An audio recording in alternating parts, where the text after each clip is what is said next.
नमस्कार दोस्तों, आप सभी का स्वागत है जे एजुकेशन पॉइंट में। तो दोस्तों, आज के इस वीडियो लेक्चर में हम साइंस के एक महत्वपूर्ण टॉपिक दृष्टि दोष के बारे में जानेंगे कि दृष्टि दोष क्या होता है। इनसे संबंधित जितने भी इम्पोर्टेंट बिंदु हैं उन सभी बिंदु को हम लोग इस वीडियो में कवर करेंगे। और दोस्तों, ये इतना ज़्यादा इम्पोर्टेंट टॉपिक है कि आपको यहाँ से क्वेश्चन देखने को मिलता ही मिलता है एग्ज़ाम में। तो चलिए दोस्तों, वीडियो को स्टार्ट करते हैं और दृष्टि दोष को अच्छे से समझते हैं। तो सबसे पहले हम लोग ये जान लेते हैं कि दृष्टि दोष क्या होता है। तो नेत्र से बहुत दूर स्थित या निकट स्थित वस्तुओं का स्पष्ट प्रतिबिंब रेटिना पर बनने की क्षमता खो देने को दृष्टि दोष कहते हैं। अर्थात नेत्र से बहुत अधिक दूर स्थित या निकट स्थित वस्तुओं का स्पष्ट जो प्रतिबिंब है वो रेटिना पर नहीं बन पाती है, वो क्षमता हम खो देते हैं, तो उसे दृष्टि दोष कहते हैं। अर्थात इनको ऐसे समझिए कि अगर हमारा नेत्र किसी वस्तु, अगर वो वस्तु नज़दीक में हो या काफ़ी ज़्यादा दूरी पे हो, अगर हम उसको स्पष्ट रूप से नहीं देख पाते हैं या उसका प्रतिबिंब हमारे नेत्र पे स्पष्ट रूप से नहीं बन पाता है, तो उसे दृष्टि दोष कहते हैं। ठीक है। अब देखिए, मानव नेत्र में दृष्टि दोष मुख्यतः 3 प्रकार के होते हैं। मानव नेत्र में दृष्टि दोष जो है वह मुख्यतः 3 प्रकार के होते हैं।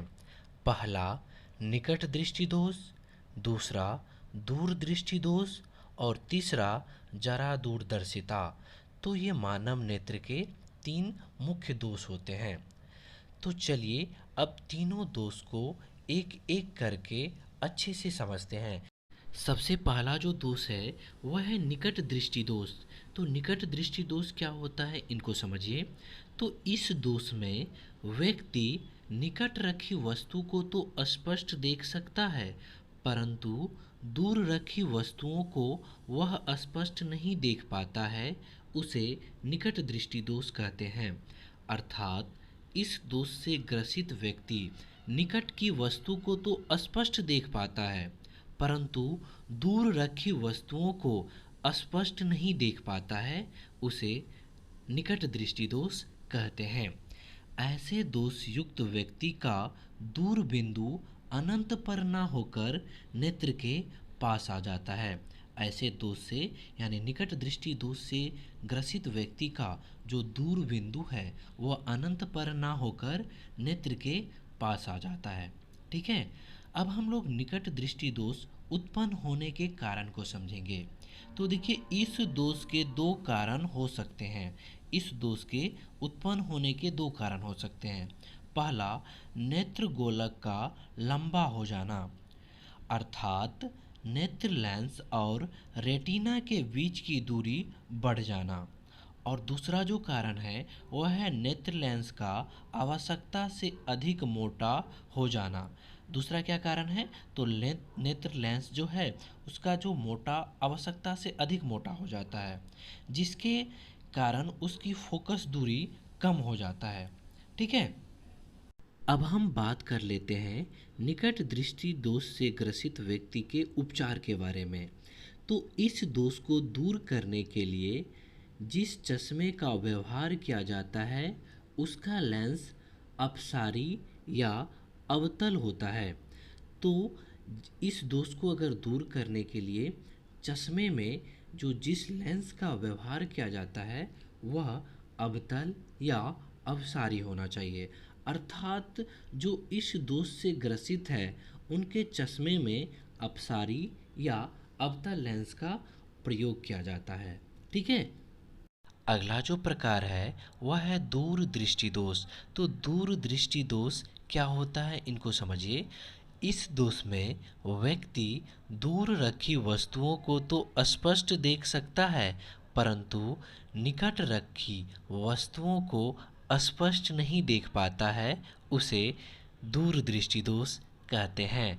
अर्थात ऐसा दोष जिसमें व्यक्ति दूर रखी वस्तुओं को तो स्पष्ट देख सकता है, परंतु निकट रखी वस्तुओं को स्पष्ट नहीं देख पाता है, उसे दूरदृष्टि दोष कहते हैं। या ये कहे कि इस दोष से ग्रसित व्यक्ति जो है वह दूर की वस्तु को स्पष्ट देख पाते हैं, परंतु निकट की वस्तु को स्पष्ट नहीं देख पाते हैं, उसे दूरदृष्टि दोष कहते हैं। ठीक है।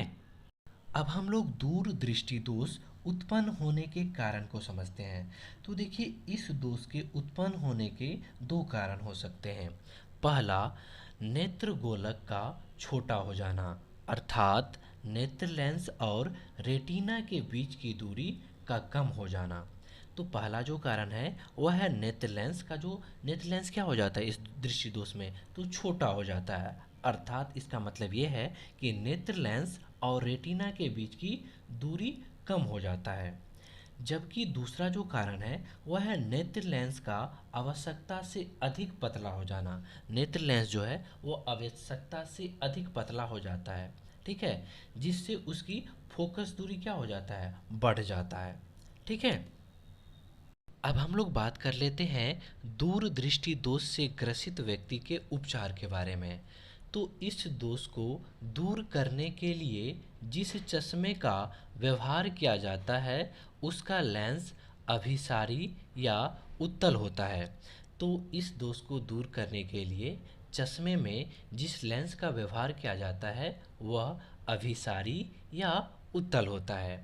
ठीक है। अगला जो प्रकार है वह है जरा दूरदर्शिता। तो जरा दूरदर्शिता क्या होता है, इनको समझिए। तो इस दोष में आँख के निकट बिंदु के साथ साथ दूर बिंदु भी प्रभावित होता है और व्यक्ति निकट दृष्टि दोष और दूर दृष्टि दोष दोनों से पीड़ित हो सकता है। तो इस दोष में क्या होता है, निकट बिंदु के साथ साथ दूर बिंदु भी प्रभावित हो जाता है, यानी खराब हो जाता है, और व्यक्ति दोनों दृष्टि दोष से, निकट दृष्टि दोष और दूर दृष्टि दोष, दोनों दृष्टि दोष से पीड़ित हो सकता है। अर्थात उम्र बढ़ने के साथ साथ वृद्धावस्था में नेत्र लेंस की लचक कम हो जाने पर और समंजन क्षमता घट जाने के कारण यह दोष उत्पन्न होता है। तो उम्र बढ़ने के कारण वृद्धावस्था में नेत्र लेंस की जो लचक है वह कम हो जाता है, समंजन क्षमता भी घट जाता है, इसी कारण यह दोष उत्पन्न होता है। ठीक है।